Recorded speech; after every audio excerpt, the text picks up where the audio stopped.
ನೀವ್ ಯಾವಾಗ ನಿಮ್ ಎಕ್ಸಾಮ್ ಹೋಗೋದ್ ನೆನಪ್ ಹಾರಿರಿ? ಇಲ್ಲ ಇಲ್ಲ, ಅದೊಂದ್ ದೊಡ್ಡ ಕತಿ, ಬರ್ರಿ ಹೇಳೋಣ. So hey guys, skinny to muscular challenge day 3. ಇವತ್ತು ಸ್ವಲ್ಪ ನೆಗಡಿ ಆಗೈತೆ ನಂಗೆ, ಅದಕ್ಕೆ ಬೆಳಗ್ಗೆ ಲೇಟ್ ಆಗಿದ್ದ ಫ್ರೆಶ್ ಅಪ್ ಅದು ಆಗಿ ಪ್ರೀ ವರ್ಕೌಟ್ನಾಗ ಇವ್ನ್ ಕಾಳು ತಿಂದೆ. ಆಮೇಲೆ ನಮ್ ತಮ್ಮಾಗ ಬಸ್ ಸ್ಟ್ಯಾಂಡಿಗೆ ಬಿಡುದಿತ್ತು. ಬಸ್ ಸ್ಟ್ಯಾಂಡಿಗೆ ಬಿಟ್ಟ ಇದಕ್ ಹೊಂಟಿದ್ದೆ, ನಾನು ಜಿಮ್ಮಿಗೆ ಹೊಂಟಿದ್ದೆ. ಜಿಮ್ಮಿಗೆ ಹೋಗೋ ಮುಂದೆ ನಮ್ ಕಾಲೇಜ್ ಹುಡುಗ ನೋಡಿದೆ ನಾನು, ಅವ ಹೊಂಟಿದ್ದ. ಇವತ್ ನಮ್ ಎಕ್ಸಾಮ್ ಇತ್ತು ಆಕ್ಚುಲಿ, ಆದಾಗ ನೆನಪೇ ಇದ್ದಿಲ್ಲ.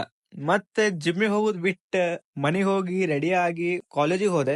ಕಾಲೇಜಿಗೆ ಹೋಗಿ ಮನಿಗ್ ಬಂದ್ಮೇಲೆ ಮಮ್ಮಿ ನಾಷ್ಟಾ ಮಾಡಿದ್ರೆ ಅದ್ನ ನಾಷ್ಟಾ ಮಾಡಿದೆ. ಆಮೇಲೆ ಸ್ವಲ್ಪ ಮಮ್ಮಿಗ್ ಬಿಟ್ಟ ಮಾರ್ಕೆಟ್ನಾಗ ಹೋಗಿ ಸ್ವಲ್ಪ ಕೆಲ್ಸ ಇತ್ತು, ಇನ್ನ ತಗೊಳೋದಿತ್ತು, ತಗೊಂಡ ಮನಿಗ್ ಬಂದೆ. ಮನಿ ಬಂದಿಂದ ಸ್ವಲ್ಪ ರೆಸ್ಟ್ ಮಾಡಿದೆ. ರೆಸ್ಟ್ ಮಾಡಿ ಪ್ರೀ ವರ್ಕೌಟ್ನಾಗ ಇವು ಕಾಳ ಮತ್ ಮೊಸರು ತಿಂದೆ. ಮೊಸರೆಲ್ಲ ಆದ್ಮೇಲೆ ಇವತ್ತು ಜಿಮ್ಮಿಗೆ ಹೋದೆ. ಜಿಮ್ಮಿಗೆ ಹೋಗಿ ಟ್ರೈಸೆಪ್ ಎಕ್ಸರ್ಸೈಸ್ ಇತ್ತು ನಂದು, ವಾರ್ಮ್ ಅಪ್ ಮಾಡಿ ಟ್ರೈಸೆಪ್ ಎಕ್ಸರ್ಸೈಸ್ ಸ್ಟಾರ್ಟ್ ಮಾಡಿದೆ. 4 ಎಕ್ಸರ್ಸೈಸ್ ಮಾಡಿದೆ. 4 ಎಕ್ಸರ್ಸೈಸ್ ಆದ್ಮೇಲೆ ಮನಿಗ್ ಬಂದ ಇವ್ 2